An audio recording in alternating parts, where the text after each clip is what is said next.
Thank you, Amit, and thank you to all the speakers earlier today for a really fascinating set of topics and thoughts. So this is joint work with Peter Cowdeitz and Bruce Tuckman, who are my colleagues at NYU Stern School of Business. The important point in the title is the upcoming. Okay, so this is going to be somewhat of a fictional paper. There are no facts other than how this might play out. But as Amit was hinting, it's related to one act that has been passed in the United States to create a sort of a rubric under which stable coins might operate. And that got me and that got us thinking a little bit about how that might play out in the market for depositors. So here's a brief summary of what are the stable coins out there. It's not very large as a store of value right now.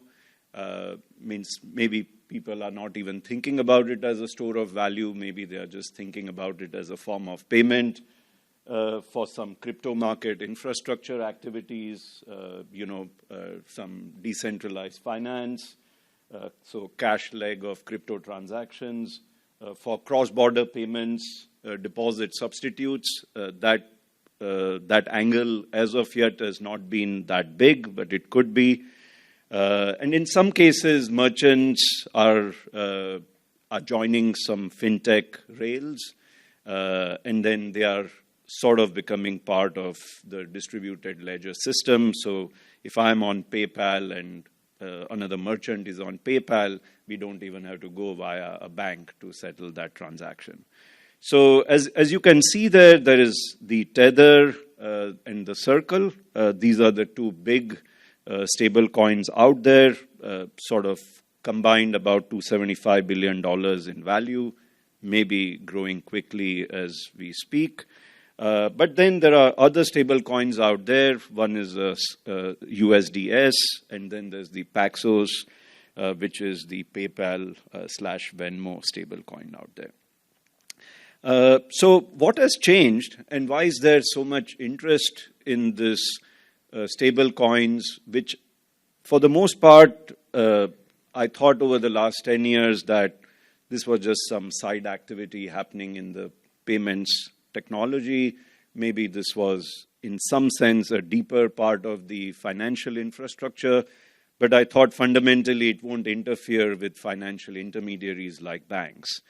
And that is how the banks responded. Banks did not sort of have, given that banks do so much lobbying activity, the fact that they never lobbied against stable coins until the Genius Act was passed, I took that as a sign that they don't think they are going to be threatened by stable coins until the Genius Act was passed. So Genius Act, to summarize, it aspires to be a regulatory framework in which payment stable coins, so stable coins which are providing some payment services, so there's like a distributed ledger system which makes it possible to do quick transfers from payers to payees. So it's supposed to be an act that allows these payment stablecoins to flourish for traditional payments that people are used to be doing through fiat money issued by the central banks and mostly operated through the banking system. So to give you a quick summary of the Genius Act, here's one quote that I found quite insightful. Unsurprisingly, it's from folks who have been in the regulatory space before. This is Nellie Liang, who was at the Board of Governors, and Bill Dudley, who was the president of the New York Fed, that the Genius creates a path for non-bank financial firms to compete with banks for payment service by allowing them to obtain a limited federal bank charter to offer payment stable coins. Okay, this is important that there is a limited federal bank charter that will be provided under the Act to payment stable coins. Until then, it was just sort of Wild West for crypto assets. In addition, the Federal Reserve, the central bank, recently proposed offering limited Fed payment accounts to payment service providers to support innovation and to ensure a safe and efficient payment system. So now the central bank is getting into the mix as well. These developments, and this is the important part that got me thinking about it, are likely to increase competition for commercial banks that have dominated the provision of payment services because of their exclusive access to the Fed's payment rails and settlement services. And you can see now why the banks have started lobbying a little bit actively against the stable coins, and I'll explain how and why. And this is because the stable coins, through the Genius Act, are now getting their foot into the door of an officially backed sort of digital asset. Not officially backed in a guarantee sense, but in a transaction and a payment rail sense out there. So I have a detailed summary of the Genius Act, but let me just focus on the key highlights. These are going to be like narrow banks. They are supposed to be providing stable value in dollars, and these will be called stable coins. They will not be called deposits, but that point is moot. We know that I keep my money market fund and I think about that as a deposit. It's not called a deposit, but effectively it's a store of value. The issuers can be non-bank financial firms, and of course, these can be subsidiary of insured depositories or federally qualified or state qualified institutions, and this will become crucial in Federal Reserve playing a key role. The issuers will be limited to issuance and redemption of payment stablecoins and custody and management of reserves. So this is the sense in which these are sort of kind of the first narrow banks that are being authorized by the US legislation, other than if you want to consider money market funds as narrow banks. And then there are some reserve requirements. These have to be backed 100% by cash, short-term treasuries, or similarly liquid low-risk assets. Technically, under the Act, issuers cannot pay interest on stable coins, and I'll talk a little bit about that in the context of the lobbying that is going on by banks. And Fed access, it does not change the eligibility for Federal Reserve master accounts, but to the extent that these can be issued by subsidiaries of an insured depository or federally qualified or state qualified entity who can have skinny Federal Reserve accounts. So that is the way they will start getting some inroads into the central bank pay rails. So let me talk a little bit about the prohibition of interest on stable coins, because you can see that this is how you could compete as a store of value relative to something that a bank depositor might seek from a bank.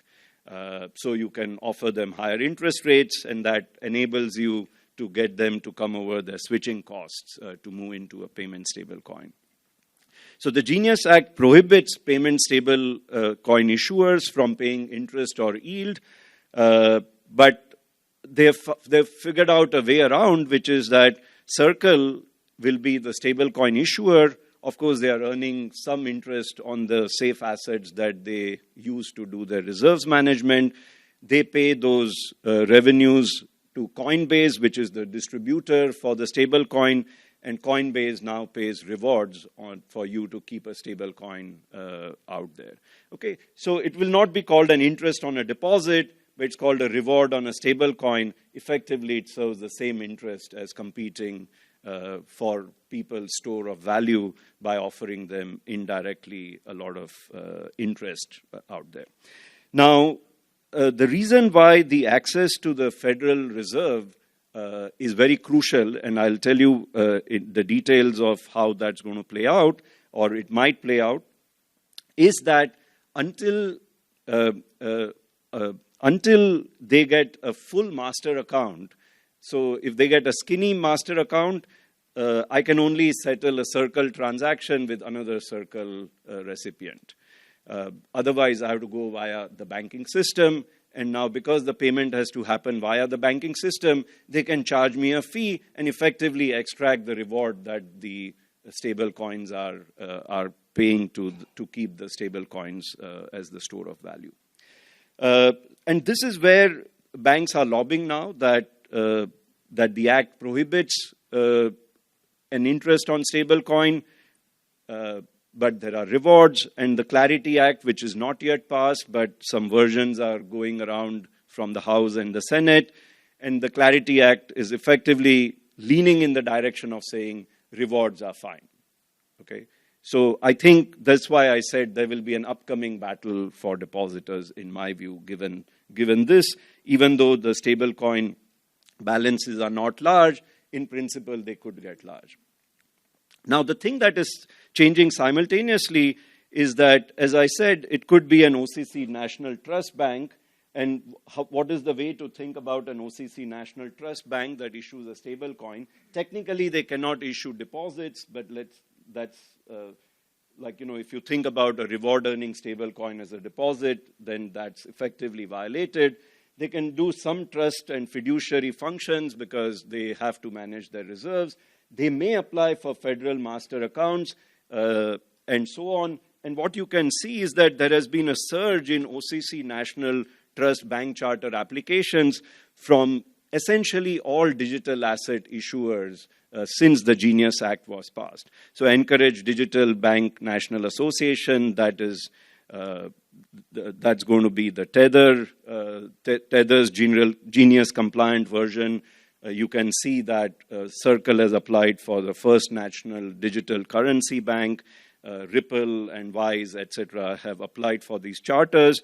And along with that, so many of these have been approved or conditionally approved, and along with that, they have gotten access to a skinny Federal Reserve account. So what is the purpose of this skinny master account at the Fed? They will have access to Fed payment rails, so they can clear and settle directly on Fed's balance sheet. So it's like they will have a skinny checking account at the Federal Reserve. So effectively, you sort of create like a money-like, reserve-like property to the stable coin as long as the payer and payee are sitting on the same distributed ledger account. No interest on balances, no overdraft protection. This is key. It's not a full master account at the Fed, which comes with an overdraft account as commercial banks have, and no access to the discount window. So there will be no lender of last resort either. So that's why it's called a skinny master account, but that's a foot in the door to being able to do transactions the way money works, that, banks don't have to go via anyone else. They can just settle transactions at the Fed as long as they are using the same fiat money account out there. So banks have started responding, and the way they are responding is on two fronts. One is lobbying against these rewards that the stable coins have now started to offer, but they are also responding with their own payment innovations. They are tokenizing deposits. If they have a tokenized deposit system, essentially you can be on a distributed ledger now, which is on fiat money, and they can do real gross payments if they want. And they're moving in that direction.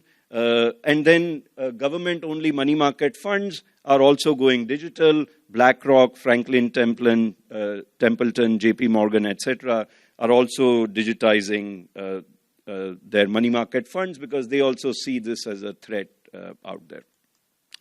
So just one last point I wanted to make on why this might be, in which way this might alter the competition for bank deposits.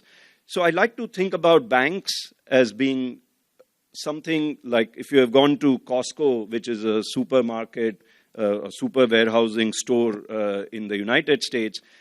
So banks are like financial supermarkets. The reason why banks exist and people have not been able to destroy their franchise, there is something about deposits and that they have easy access to savings, they have a federal backstop, etc. So that's the liability side out there.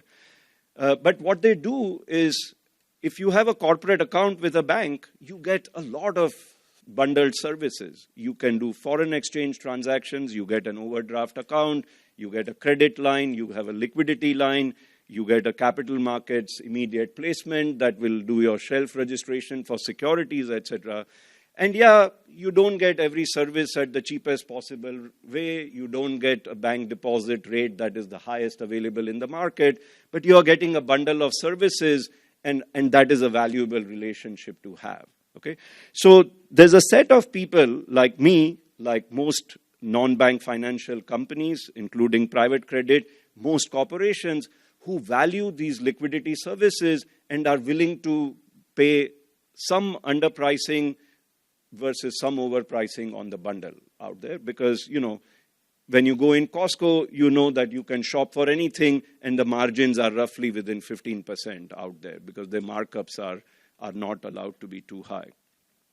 So these depositors are unlikely to move to stable coins unless the stable coins now have a full master Fed account. Because without an overdraft account, without lender of last resort, stable coin issuers will not be able to give me a credit card. They will not be able to give me a credit line. They cannot give me an overdraft protection against my transactions in the bank services.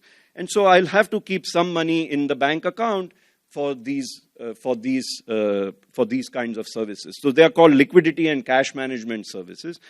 The non-liquidity and cash management depositors, this is the store of value depositors who are just seeking an interest rate out there, who are maybe looking for a convenient form of making payments. They are the ones who are likely to move over to money market funds or a payment stable coin. And then the question is, how long will this competition remain the way it does? Okay, so the big questions that are coming up is, should stable coins be allowed to earn rewards? Should fintech companies be allowed Fed master accounts, which are complete in the sense of overdraft and lender of last resort, or just skinny Fed master accounts? And should fintech companies be allowed the National Trust Bank charters? If yes, what should be the scope of their permitted activities? My sense of the Genius and Clarity Acts that are being proposed is that this is they are getting a they're getting a foot in the door to the Federal Reserve when they do this, and it remains to be seen whether they are just satisfied with a skinny master Fed account. We have a very crypto-active administration in the United States. I could imagine scenarios in which they say, we want narrow banks, we want some additional demand for treasury bills, let's give them the Federal Reserve master accounts so that the store of value comes into a stable coin, which will invest exclusively in my treasury bills. So this is the $3 trillion plan of the Treasury Secretary, as someone put it in the morning. But we have to wait for how this plays out. But I think it's what is interesting is that this is now going to be, in principle, an upcoming battle for depositors that could really heat up over time, even though historically it hasn't. Thank you.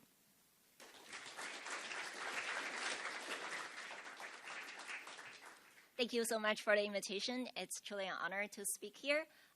Today's topic is going to be about a specific use case of stablecoin by and large, but I'm going to put it in the context of discussion both in terms of competition with banks and also non-bank fintech companies without using the blockchain and stablecoin technology. And the topic today is going to be on cross-border payments. Cross-border payment is a big deal. If we look at the overall size of the market, it's estimated to be about $200 trillion per year. And within the cross-border payment, I want to today to focus the discussion on the more smaller scale retail cross-border payment, because that is the segment that's so far been considered to be the most frictional. The remittances in particular, which represent the flows from developed markets to developing countries by migrant workers, exceeded about $700 billion per year. And this amount can be larger than the FDIs for many emerging markets. Currently, the global average cost of sending $200 remittances is at about 6.4%, which is a lot higher than the 3% target set by international organizations. So the 6.4% is not compatible with the deep liquidity in the FX market. If you look at the FX turnover, we have the largest, most liquid financial market in the world at around $9.6 trillion per day. And the average bid offer on trading FX is only a few basis points, including trading with some of the major emerging market currency. So the high cost of sending money across borders cannot be explained by problem alone in the FX market. The natural question is, can new payment rails solve this problem in terms of increasing the speed of cross-border payments and reducing the cost of cross-border payments? And among the new payment rails, stablecoin is perhaps the most hyped solution, potentially. And some people do have strong view. This is quoting Brian Armstrong, the CEO of Coinbase, one of the largest centralized crypto exchange, which recently tweeted an estimated $60 billion was spent on remittances fees in 2025, not far from truth. And then this could be almost zero with stablecoins. That's the questionable claim we're going to be examining in close detail in the next maybe 8 minutes or so. Okay, so before launching into stablecoins, I want to lay out two existing payment architecture that help us send money across border. The first one is the more well-known corresponding banking systems and SWIFT. So if sender A needs to send money, either dollar or foreign currency, across border to recipient in B, so bank B, it oftentimes needs to go through a chain of correspondent banks. In this case, we have two nodes, Bank 1 and Bank 2. And as discussed in the earlier session, these banks also use their own version of WhatsApp, which is the SWIFT, the messenger system. The key feature of this architecture, as you can see, is there can be multiple hops. And within each hop, each bank have to conduct its independent AML, anti-money laundering, CFT, counter-terrorist financing, and all these related compliance checks. And in addition, banks have to have pre-funded liquidity in each of its corresponding accounts in order for money to flow across the system. The disadvantage of the correspondent system in SWIFT, which is being pretty popularly discussed, is having multiple hops is going to introduce additional fees, adding additional delay. What people may not know as much is, I would say, since 2011, the non-banks fintechs have playing a growing important role in helping us move money across border. Among the non-bank fintech companies, there are two notable ones, Wise and Remitly. Both companies were founded in 2011. Both banks are not banks, both are non-banks, very much digital-first fintech companies that have alternatively come up with this alternative rail for money to reach from customer A to customer B. Instead of relying on SWIFT and correspondence system, you can think about the fintech MTO, which stands for Money Transfer Operators, are their own financial intermediary, are their own correspondent banking system. So Wise and Remitly would set up local banking partners in each of these currency areas that they serve their customers. And take an example of sending money from US dollar to euro, from US to Germany. The moment that Wise and Remitly verifies that we have money in our US checking account, it's going to immediately pay out of its euro correspondent banks to the European recipient B, okay? So payment from a customer point of view happens instantly in this case. And there are additional features in addition to instant local currency payout is that these banks really have adopted, these non-banks have adopted very much digital-first policy. They have digitized the KYC, know your customer, AML, compliance checks. And in addition, for high traffic corridors such as the US dollar and euro and pound, these non-banks MTOs also benefited from offsetting flows in the corridor and use internal netting to improve additional efficiency. Okay? So far, there's no blockchain technology at all. And now coming to the third architecture. So we hear a lot about stable coins are going to help us to move money across border. But how do you actually use stablecoin to move money across border? So this slide gets into the detail. In order to move money using stablecoin, you have to make a sandwich. Okay, so what is a stablecoin sandwich? A simple version of stablecoin sandwich to say send monies from dollar to euro. The first step is, which is the first piece of bread, you have to do the so-called on-ramp. You have to move US dollar fiat into stablecoin.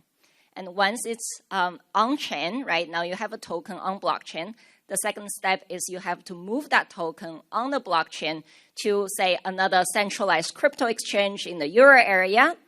And the third step is to bring that token off-chain into fiat euro, okay? So the stablecoin sandwich refers to the two pieces of bread are the fiat to stablecoin conversion, and the piece of meat is the stablecoin transfer on a blockchain. So that's the single layer sandwich that only uses the US dollar-based stablecoin. You can also imagine a double-decker sandwich where the first step is to get from dollar fiat into dollar stablecoin, and then perhaps using some decentralized trading protocols such as Uniswap to get that dollar stablecoin into euro stablecoin, and then to redeem from euro stablecoin into euro fiat. If you actually think about the process conceptually, it sounds more complex, right, than just moving money frictionlessly 24/7 instantly. It actually involves a lot of steps, and it involves additional intermediaries. These are not the banks. These are not Wise and Remitly. These are centralized crypto exchanges, and decentralized liquidity pools are going to be the key players in this new architecture to help us move money. So how about the cost when we compare across these three architectures? From a retail remittances point of view, using large banks to send money is very expensive. This is from my personal transactions, not taking into account the actual cost on the scale, but every single transaction is personally verified. As you can see, the last column gives you the cost. This is not the outright cost. As a preferred platinum honors client in some of these banks, there isn't much of an outright cost to send the international wire, but this is the hidden cost of the implied FX rate embedded in each of these personal transactions. And by and large, even sending money across the most liquid currencies, as a retail customers with these large global banks, we're incurring about 300 basis point fee just on the FX part. And the fee does not decrease with the amount of transfer. Imagine if you were to send $5,000, 300 basis point add to a significant amount of dollar fee, okay? How about the MTO, Wise and Remitly, and these similar companies? If you were to do calculations, depending on the payment size, as you can see on the x-axis, the fintech MTOs have compressed the cost of doing cross-border payments significantly.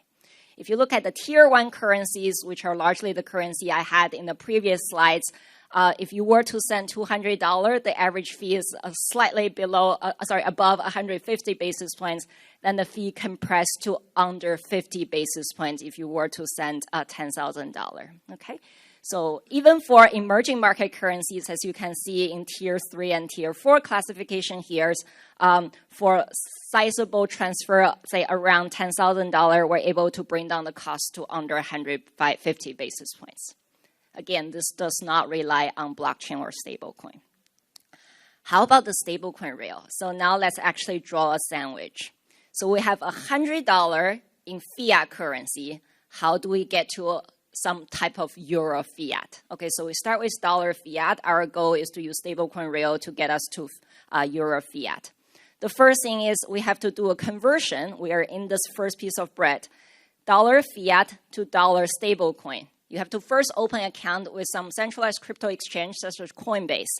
If you can tolerate the delay, you can do an ACH transfer, which you have that account funded in the next day.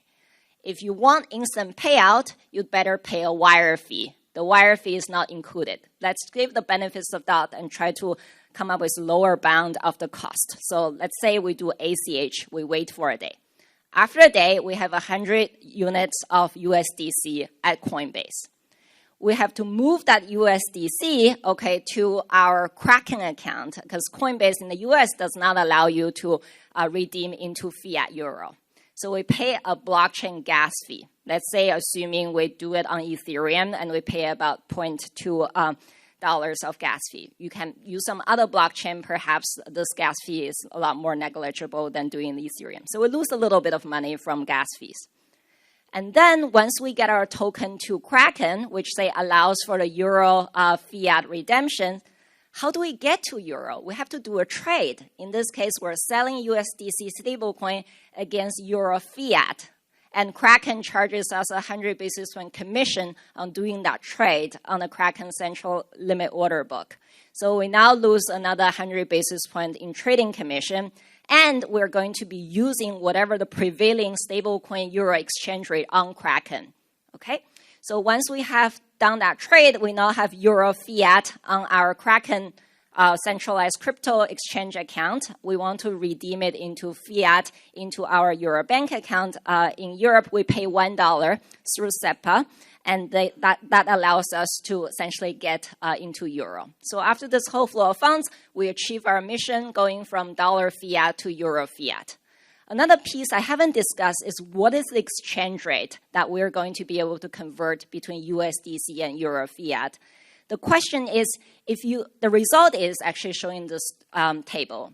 On average, for advanced economy currencies, you're going to be about just at the Bloomberg mid-market rate, okay? So the difference is, as showing in this mean FX cost column, is less than 10 basis points on average.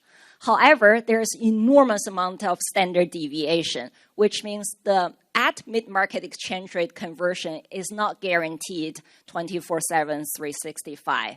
And the last column also shows liquidity of the stablecoin into local currency conversion is nearly zero, except euro, which is only about $200 million compared to around $1 trillion euro-dollar trading every day. So liquidity is a major, major constraint in using stablecoin to mimic the current fiat-to-fiat cross-border payments.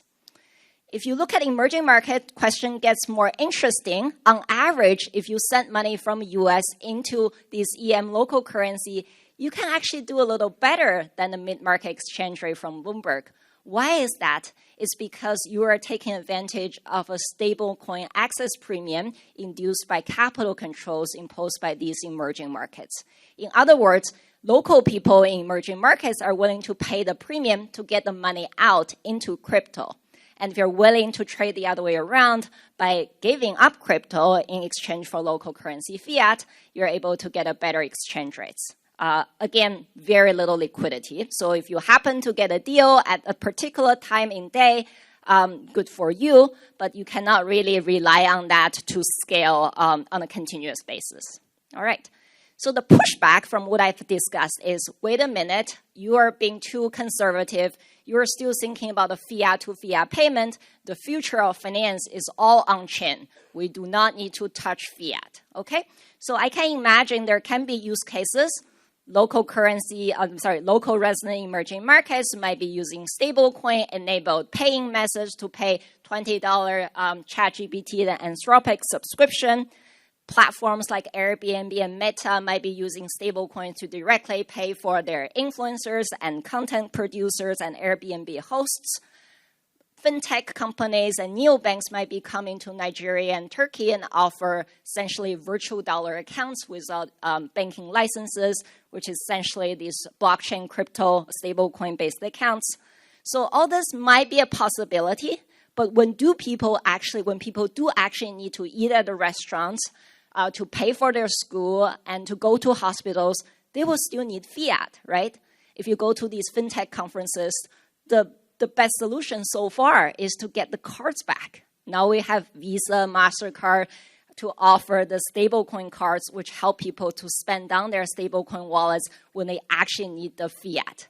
So after all this payment innovation, cards are back. That's the irony of it, right? Especially for emerging markets, we purposely skipped cards by going from cash to digital wallet because it's more efficient, it's less costly.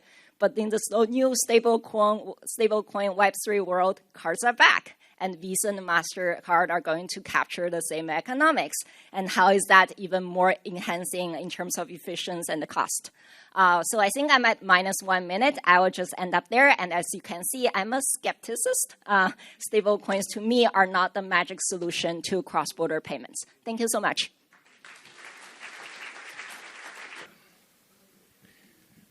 So my talk is not going to be about stablecoins.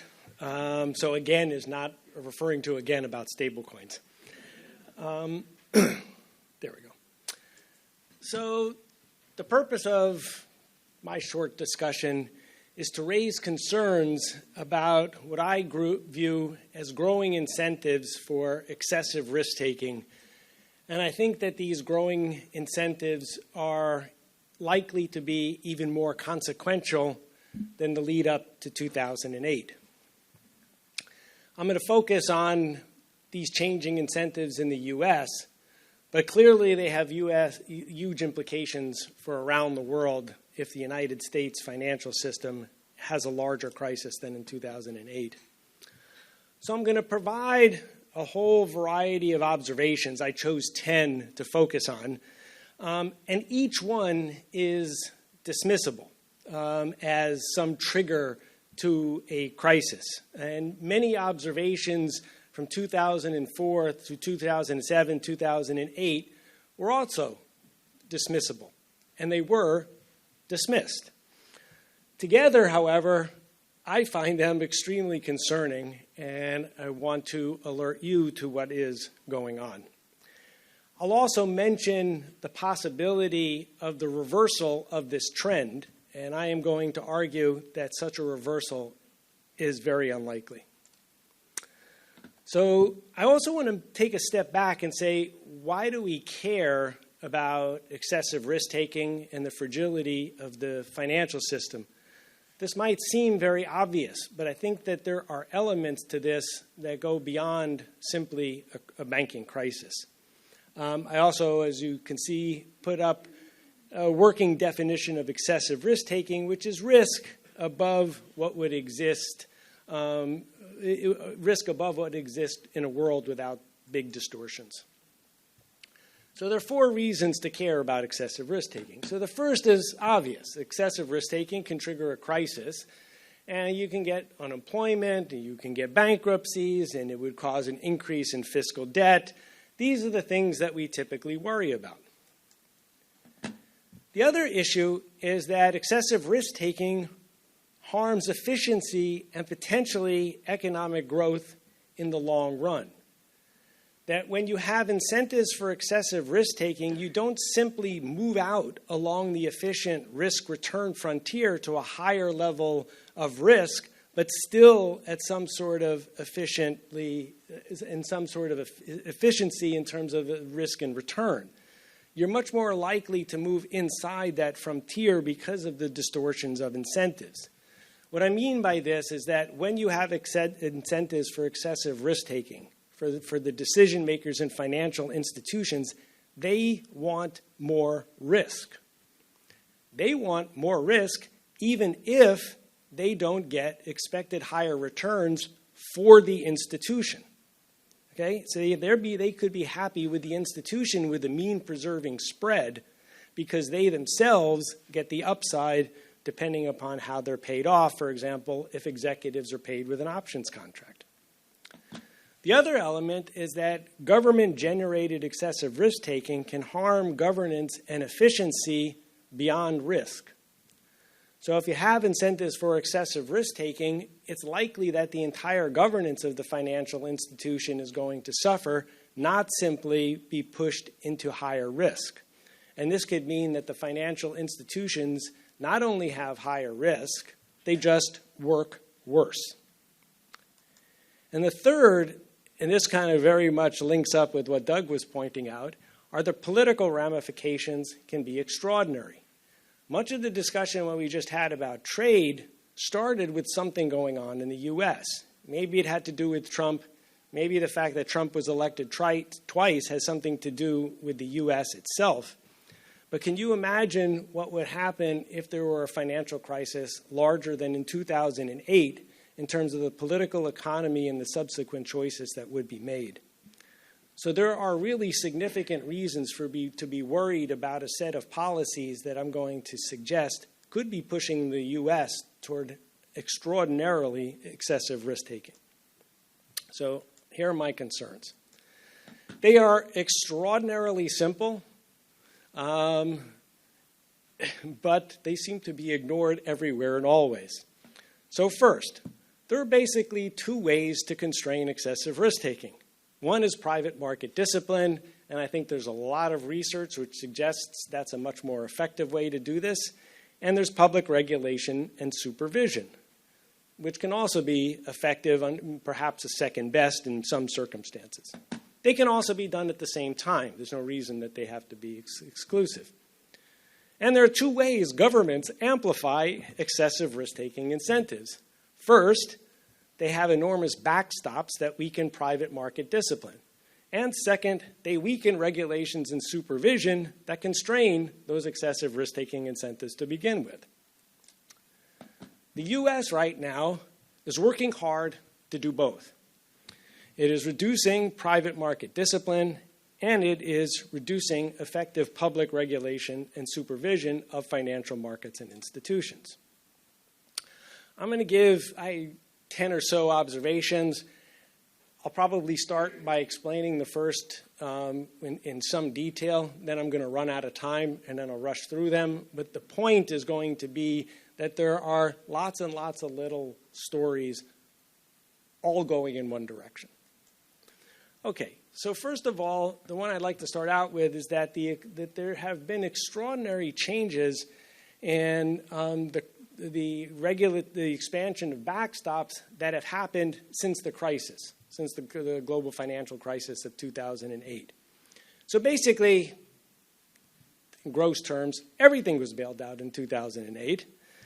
Dodd-Frank, to a large degree, formalized those backstops and also increased the implicit understanding that the Fed would stand behind all systemically important institutions, whatever those happen to be. The 2023 response to First Republic, Silicon Valley, Signature, again, both validated and expanded expectations of backstops. A second observation. All of those things mean that those policies reduce incentives for private sector monitoring, okay, which is pushing toward excessive risk-taking. Other things, okay, we have enhanced supplementary leverage ratio that was created, I think as part of Dodd-Frank. It's a non-risk-weighted capital floor. Okay, so, and there has been a cut of this supplementary ratio and a reduction in Tier 1 capital. And these have been concentrated in insured depository institutions. Again, importantly, insured. So again, it's likely that this is generating more incentives for risk-taking by the fact that the private institutions have less skin in the game and therefore reducing private constraints on this excessive risk-taking. Third, alternative investments in 401k plans. So there was an executive order and then subsequent actions by the Department of Labor and the Securities and Exchange Commission, and they lowered regulatory and litigation barriers to placing private market assets, cryptocurrencies, for example, in defined contribution plans. Okay? Those investments are often highly illiquid and very hard to value, and now they're being placed in plans for a legitimate reason, which is to democratize access to these. But at the same time, it's the government putting them there, and putting them there with a public that is very unlikely to be able to understand the risks associated with putting their savings there. Okay? Again, you have another potential backstop problem. So in the 401k plans, there's about $12 trillion of assets. In 2008, the Treasury guaranteed all money market accounts partially because of fears that the retirees had money in them. And again, if there are problems, what are going to be the pressures on the Federal Reserve in order to backstop those retirement accounts if push comes to shove? Again, more backstop, less private monitoring, greater incentives for excessive risk-taking. Keep going. So they expanded credit score models for housing. So this is the Federal Housing Finance Agency, and what they accepted another version of what had been used in the past for evaluating the assets of individuals that wanted to access a mortgage. And what this did is it expanded the number of people who could have access to federally guaranteed or federally sponsored mortgages. Something nice about that. There has been estimates of $1 trillion increase in such federally guaranteed mortgages. Again, this increases the federal backstop. Here it's quite explicit. Okay? And again, intensifying government-generated excessive risk-taking. Okay, insurance in Bermuda. Okay, I don't like insurance, but Bermuda sounds good. Okay. U.S. life insurance, this is, if for those of you who remember and we kind of went through the details of credit default swaps and how banks use them to reduce capital, this is basically the same thing applied to insurance companies.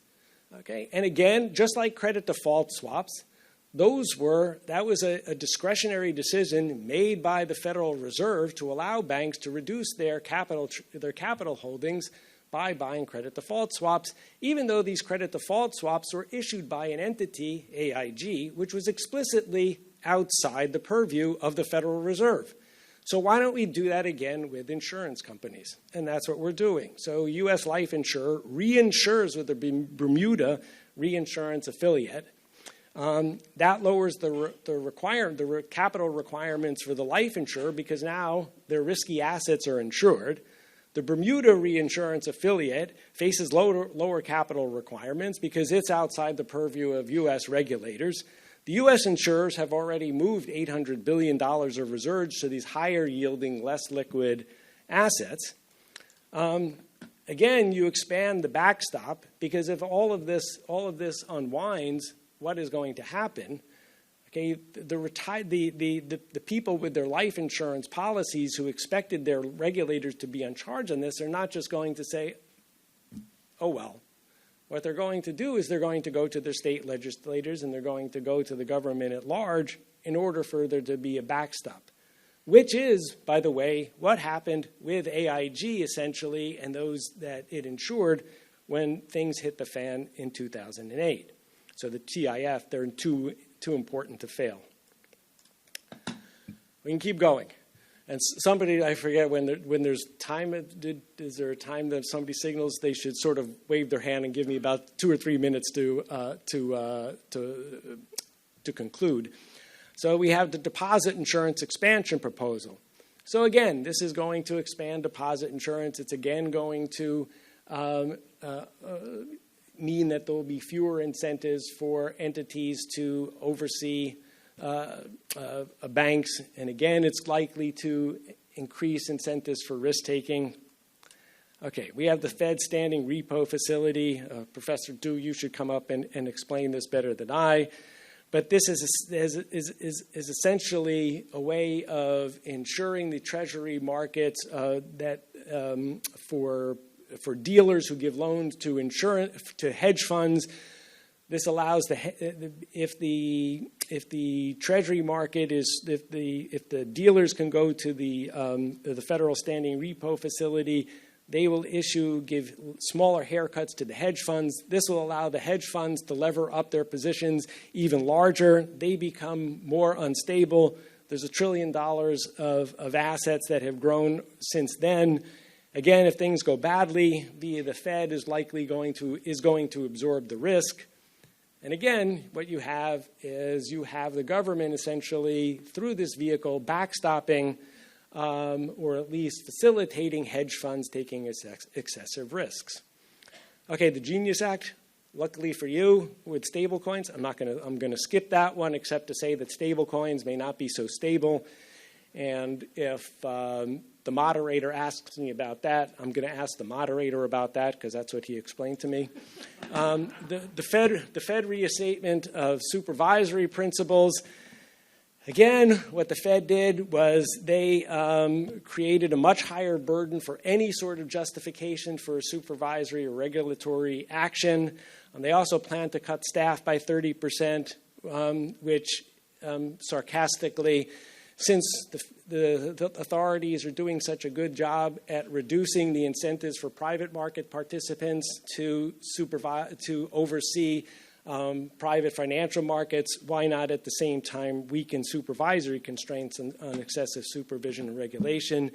Another one, you have bank audits. Okay, so at the bottom of everything is who is going to go there and make sure that, that public companies are telling the truth about their financial statements.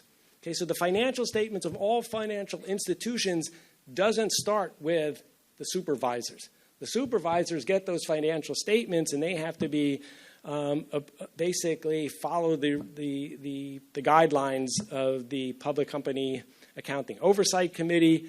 Those are being weakened, which means that the financial reports of financial institutions can be much more, they'll have much more discretion going forward. Again, this undermines the very basis of official supervision and regulation. Okay, there's more, but I'm not going to go through those. So, again, there's two ways to reduce excessive incentives for excessive risk-taking, and the U.S. is weakening both private market discipline, public regulation, and supervision. Are there countervailing reforms? Or are there other policies that are counteracting that? Or perhaps even more importantly, does there seem to be a growing voice among Congress, among the administration, among supervisors and regulators that would allow me to feel confident that there's going to be a step in the other direction? So no. So I'm going to stop there. Already here. Okay, that was very optimistic. I guess that's been the theme of the day. So why don't I pose some questions? Let's see how the panelists respond, and then in the meantime, I request all of you to think about questions to ask them, hopefully some optimistic ones. So, we've seen, like Ross was talking about, since 2008, there has been a shift of activity into non-bank, shadow banking, and we are talking about stablecoins, private credit. At some level, these are forms of non-bank intermediation. So do you think these developments are making the financial system more resilient, or are we just relocating leverage and liquidity risk outside the conventional banking perimeter? So are we reducing fragility, or are we just relocating it? I'll let it open for all the three panelists. Maybe not you, Ross, because you're very optimistic about this. Yeah, so two responses to that. So in some cases, my observation is that, like taking this idea that it's the banks who have access to deposits and the Federal Reserve and federal backstops. Ultimately, wherever I see, even if the risks are being warehoused on the non-bank financial institution balance sheets, the backstop to that is always coming from the banking system. So think of a hedge fund like a private credit entity or a private equity entity. To me, they are like small businesses because they are moving money around and they can't go back to their principal investors every time they are doing a financial transaction. So they need to tap into a bank line, what I called as an overdraft account, almost all the time. So I have this conceptual view that in the bad state of the world, because you can always draw down on a bank line of credit, ultimately the risks of the non-banks travel back to the balance sheets of the banks.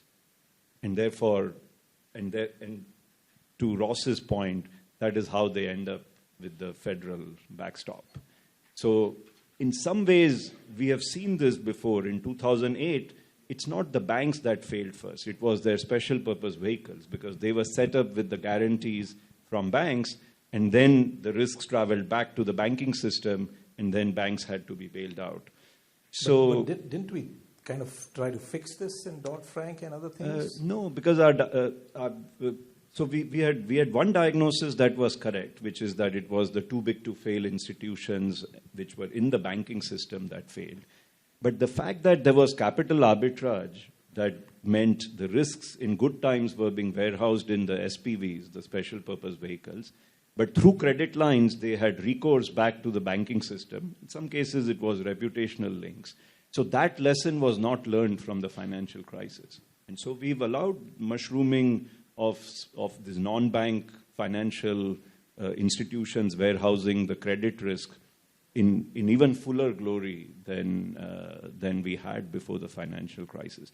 My sense is that ultimately the non-bank financial institution cost of capital is low because they have access to a federal backstop via the bank lines of credit. So I think this is giving sort of more, even increased pessimism to Ross's presentation. Okay, I'll be more balanced. Like as you kept saying right throughout my talk, I mean the non-banks, the fintechs actually have done a pretty remarkable jobs, at least in this particular use case, in bringing down the cost of remittances size or retail size cross-border payments. So there's definitely value added beyond the menu of supermarket financial services provided by large global banks. And in Asia in particular, right, everybody's been taking Grab for Uber-like car rides, and they also offer certain type of financial services like in Greater China, right? Obviously, fintech giants like Ant Group with the international arm now relocated in Singapore and international have done remarkable jobs in interlinking all the digital wallets. So from a customer experience, I think fintech have made our life a lot better, right, in terms of convenience and access to different goods and services. So I think the whole fintech deserves more celebration in terms of, I think, what they have achieved over the past decade. But on a more grim side, to be a little less optimistic, if we think about the overall leverage buildup in the current financial system. This is beyond sort of non-banks providing financial services, but in terms of actual risk-taking. Like a very concrete example, which is mentioned in the last presentation, is if you look at who is actually financing the Treasury, the U.S. Treasury today. The marginal investor of U.S. Treasury is a relative value hedge funds based in Cayman Island that's now citing numbers from people who are actually doing it, running about 50 times leverage, okay? So if you look at the actual bank's leverage, that's pretty subdued, but the leverage has been shifting to the non-banks, and in particular in this context, hedge funds. And if you think about what does it mean for the overall stability of the treasury markets, if nothing breaks, it looks like because of high leverage, we're able to make the yield lower than it actually would have been if we were to take away this leverage. But in terms of the overall tail risk and vulnerability, then obviously running a 50x leverage by people who are not directly regulated and supervised by regulators can be a significant concern. No, you don't want to be more pessimistic. Okay. Actually, I was going to be optimistic because with financial innovation, there's two parts. It could be motivated by regulations that induce excessive risk taking, but I think it can be motivated the way it has throughout history to provide better services, and I think that I see a lot of the good. Okay, so one of the big discussion points recently, and Ross, you mentioned a little bit about it, is we've seen 2 decades of non-banks trying to disintermediate what banks have been doing for a long time. So have we learned anything about what non-banks can do as well as banks? Like, there are many policies which seem to be right now focused on somehow making banks preserve their market share. So should the policy focus be on preserving institutions like bank market share or preserving economic function? Because I think it starts there. So any views on this? Because now we have had 2 decades of data. So it's a supermarket, like you said, Viral. Banks are like a supermarket. But can the bundle be unbundled and done in a way that maybe we can actually generate innovation while not compromising on resilience? I ask the tough questions. You give the answers. I mean, I can start again just talking about what I know the best, which is in the payment space. It really depends on the customers, right? If you look at JP Morgan, each day JP Morgan moves $12 trillion, 10% of global GDP. Losing some of the $200 or $5,000 transferred by me is not a problem at all. The core of JP Morgan payment franchise lies in the large B2B and institutional size payments. And we're talking about 400 out of the top 500 Fortune 500 companies are customers of JP Morgan. So that segment is very, very unlikely to be disrupted by these so-called fintechs, right? No matter how big the fintechs are, they're still fintechs after all. And the Fortune 500 companies need to have access to this full suite of supermarket-style financial services in terms of credit line, in terms of hedging, in terms of the investment banking services. So those are not replaceable by any sort of niche market entry. So I think that segment is still going to perpetuate, and therefore I think like banks and fintechs still by and large are not really competing on the same ground. I mean, you can argue maybe the mid-market companies is an area where there can be some more clash, but so far, at least in payment space, they're actually fairly segmented. I want to hear what Viral has to say, but I'm going to make one point, and that is, and it's related again on trade, which is the banks are very, very large. There's a large degree in which we want competition from non-banks with banks. At the same time, if that competition disrupts franchise value too quickly, you could have distorted incentives where a large chunk of the money is. And so navigating that in some sort of a slow process has its advantages in terms of not triggering a crisis. Yeah, to just come back to Wenxin's point, so I tend to agree that because they are supermarkets, they also have market power over their customers, and as you've often said, they have federal backstops, which makes them lazy as in optimal provision of innovation in their banking services. So I think some entry is required. I tend to agree that fintech has done wonderfully well on some aspects of payment services. And so the question is, how do you get someone who's a behemoth to also remain nimble and innovative at the same time?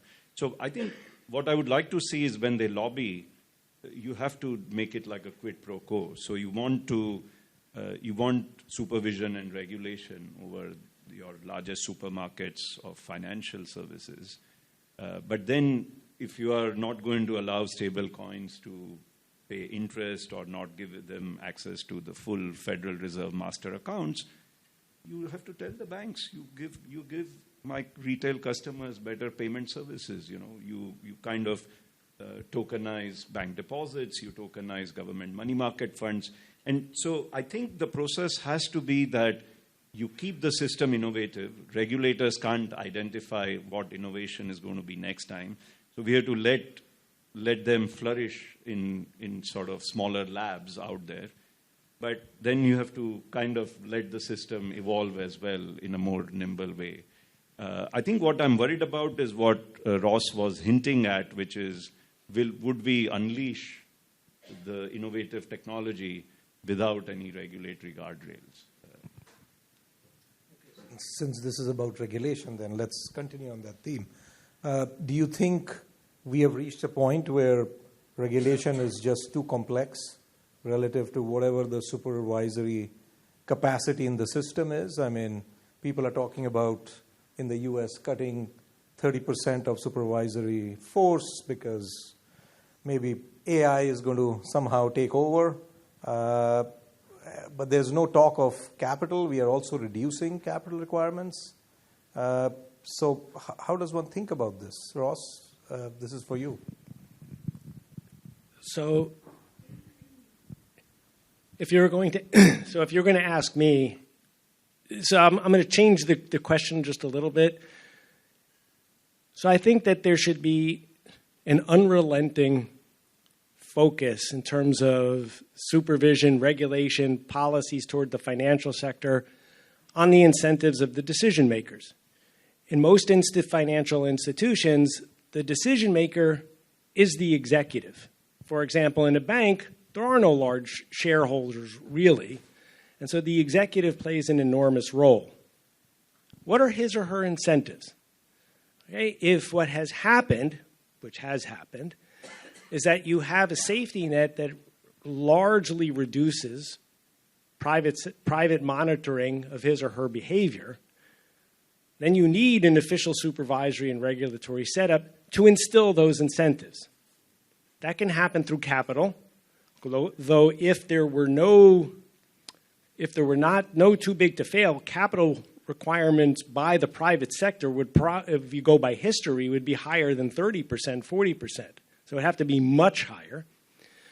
Or you could do things like have the executive have much more personal financial risk in the financial institution.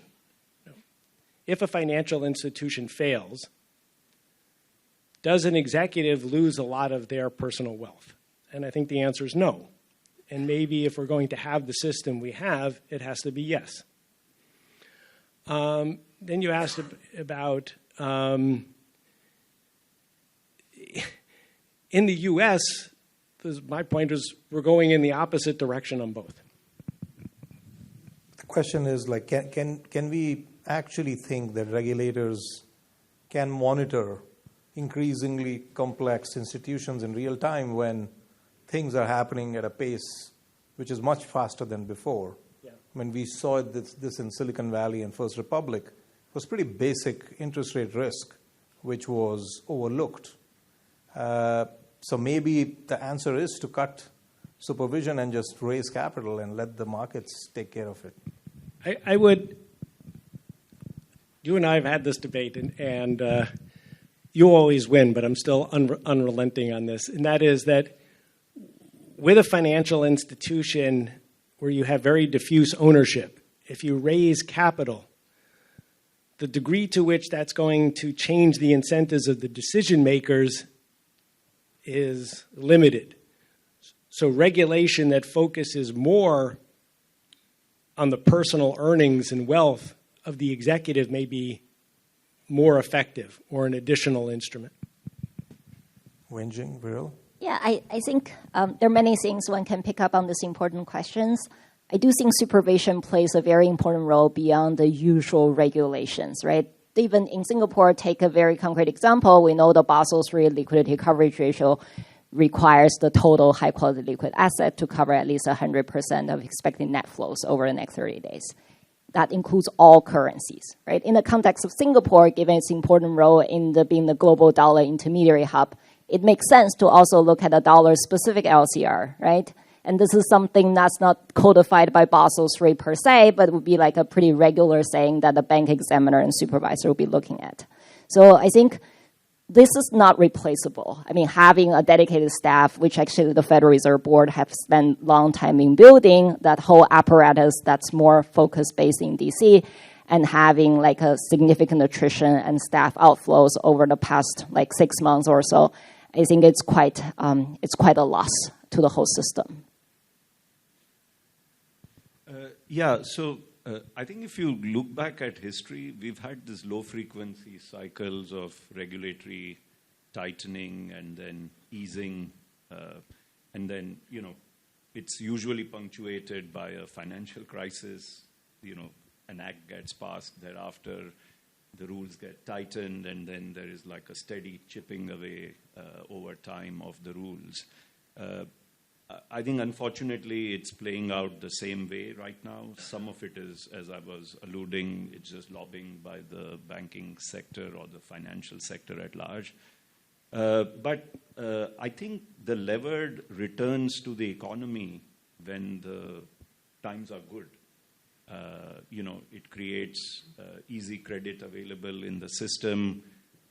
It can fuel growth at a faster pace than you could have otherwise. In case of hedge funds, they are buying the huge supply of government treasuries. So it's nice if the government market doesn't collapse for them to have high leverage. And so the temptation, it's the political temptations in the system are just way too high when you are very distant from a financial crisis.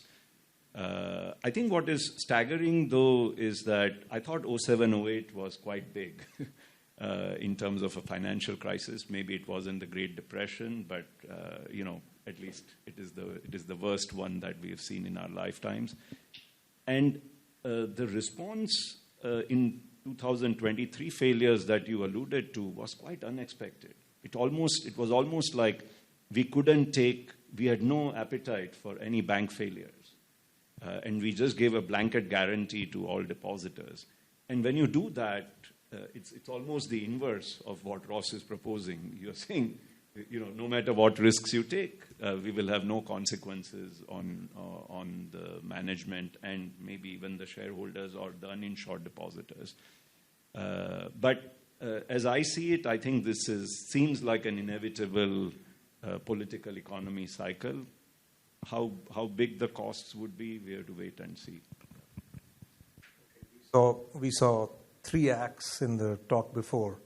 So before I open up the questions, I'll ask you all for something like what Doug did. So as each of you looks ahead, Act 4, what's the most underappreciated source of fragility in the global financial system as you see it? And then Q&A. Ross, do you want to go first? 1, not 10. I don't know if it's underappreciated. The Senate Banking Committee. Okay. Wenxin? For me, it's the hidden leverage in the U.S. Treasury market. Yeah, I just wanted to underscore what Wenxin said as well. And I think I want to make this point, especially because Ishwar Prasad's keynote was sort of, I think, giving the opposite view of what I gave here on Monday evening. My sense is that the Treasury status is getting definitely eroded in the portfolio holdings of central bank managers. It's not in the quantities because the market has to hold the Treasury debt. It's in the pricing. And the way it's going to play out is that there will be another bout of volatility in the Treasury market, and the leverage sector that's buying it is then going to have some implosion. And I think that is, if not the most likely, that would be the most violent of the financial shock to hit the global economy and financial system. Okay, interesting. No private credit. Okay. All right, let's open it up for Q&A. Yep. A comment for Wenxin and a question for Ross. You were brave enough to put up that slide of your personal wire transfer transactions. When I was a visiting professor at Cambridge in 2014, I was so horrified by the wire fees of Bank of America. I used Wise, which was then called World First, to move my rent money from one country to another. It made me very nervous because, if something went wrong, if the money went missing in transit, no deposit insurance. And this is Viral's point about how the bank charges exorbitant fees, but it has a customer relationship, and it provides a package of services. If Bank of America would have sent the money to the wrong place, it would have made me whole. And some of these alternatives don't do that. For Ross, can you speak to the political economy of what you described? Is this simply the regulatory pendulum that, as Viral kind of implied, after 20 years, the people who lived through it have all retired, and we just forget? Or is there something more systematic going on in terms of who is shaping these policies at the moment? So I think for a while there was the natural erosion, and most of the examples that I put up have occurred in the last 18 months. I think that there's an enormous amount of money to be made by having a bigger backstop and less supervisory and regulatory oversight. And I think that is what is writing the rules of the game in the United States. Yeah, and I completely agree with Barry's intuition, right? For fintechs, the biggest thing and biggest obstacle is trust. In addition to the trust of the funds per se, there is also the trust of providing all your financial information, like social security, card numbers, home addresses, bank account information, and the trust has to be earned, right? For these large fintech platforms, like such as WeChat and Alipay, people have trust in them, right? We leave lots of funds with them. We do tons of transfers. But for smaller player, it's very, very hard to overcome that barrier to earn the trust. And the people also have different tolerance for the trust issue. If I were to send $200, I would be perfectly okay using a fintech. But if I need to do a wire for real estate transactions, perhaps I would still want to go with banks, which is why, again, in the wholesale B2B part of the market, you still see the Fortune 500 companies work with banks, not with WISE, right? So I think it, again, depends on the audience and on the use case. Yeah.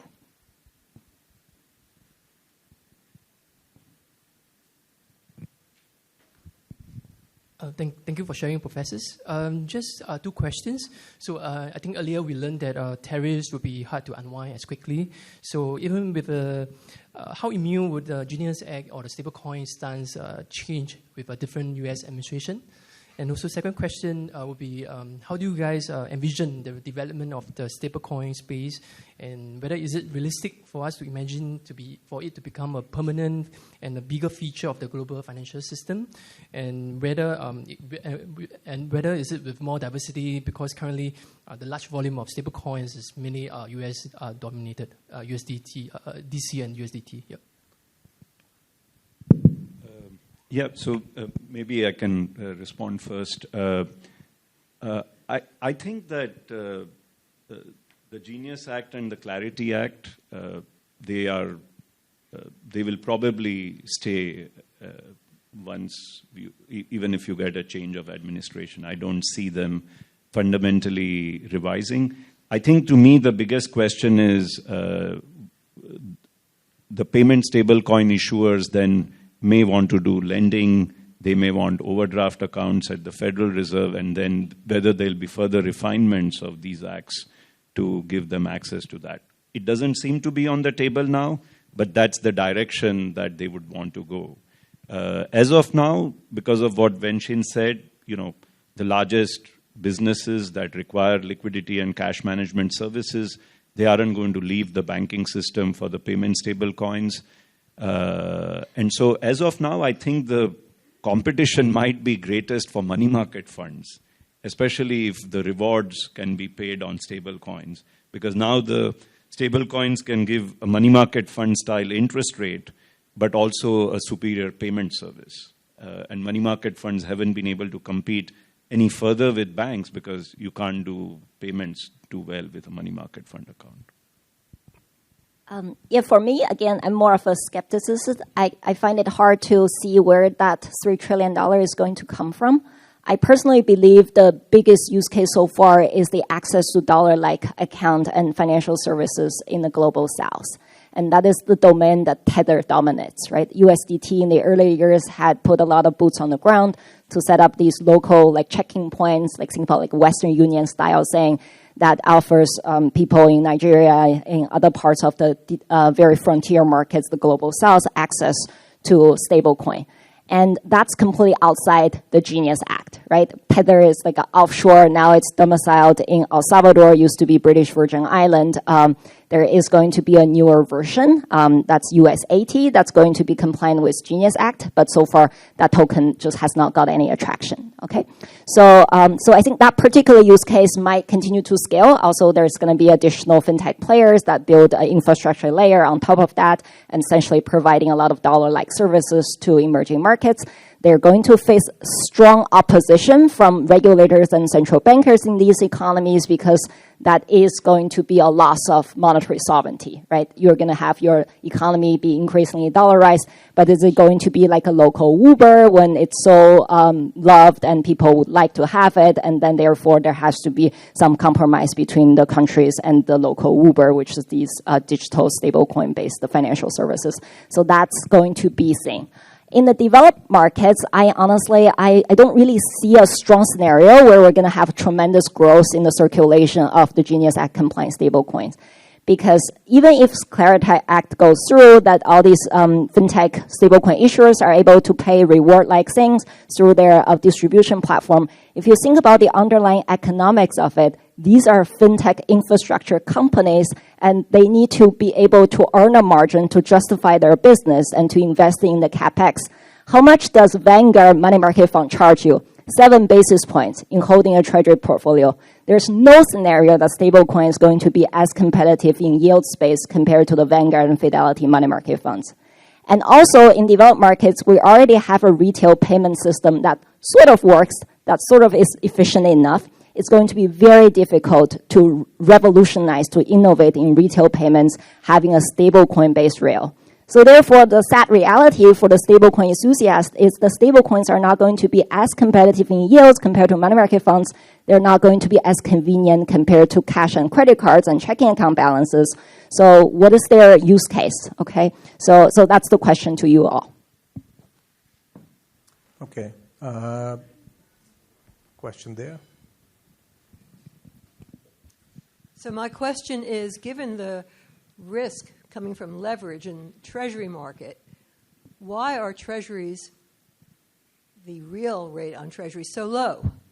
I understand, of course, that with inflation, rates have gone up, especially recently. But are they low, and why? I can get started. And the answer is exactly in the first part of your question, because of leverage. Been to a recent events by practitioners, and there's a question, raise your hand if you hold a 5-year note without an asset swap. Nobody raised the hand. The yield is not attractive enough for real money investor to hold it outright, and the only way to clear a market is to use leverage to essentially hold the cash security on a synthetic asset swap basis by shorting out the duration and earning the basis between cash and the futures, and put a 20 to 50 times leverage on it. So it's free money if you have stable access to the financing, which is the repo rate, right? With the ample Federal Reserve balance sheet and minimum volatility in the overnight repo rates, and a pretty stable access to the balance sheet by these large Cayman Island-based hedge funds, it seems like all the conditions are checked. So now, as Viral said, in the good states of the world, we're going to enjoy lower than the frictions market implied yield. Everybody's happy, the leverage is high, but it's stable, and all the people are able to roll over their positions on a daily basis. But what happens if there's a shock? Then all bets are off. And therefore, that's what I meant by the biggest risk is the hidden leverage in the treasury market. I think just to complement what Wenxin was saying, so the flip side of this is, why are the hedge funds able to take this kind of leverage? And it's because since 2008, the Federal Reserve has implicitly conveyed this put option to the market that whenever the financial sector isn't able to perform well for an orderly functioning and clearing of the treasury auctions, we'll just expand our balance sheet. So I think that there's a Fed put on the term premium, which is allowing a lot of risk taking in good times. And I think if the new Federal Reserve Governor is able to put the genie back into the bottle, I think that would be a good thing. But on the top of that, simultaneously we have Ross's 10 points. So the risk taking in the financial system is going through the roof. So I doubt his ability to unwind the Fed balance sheet is going to be that straightforward.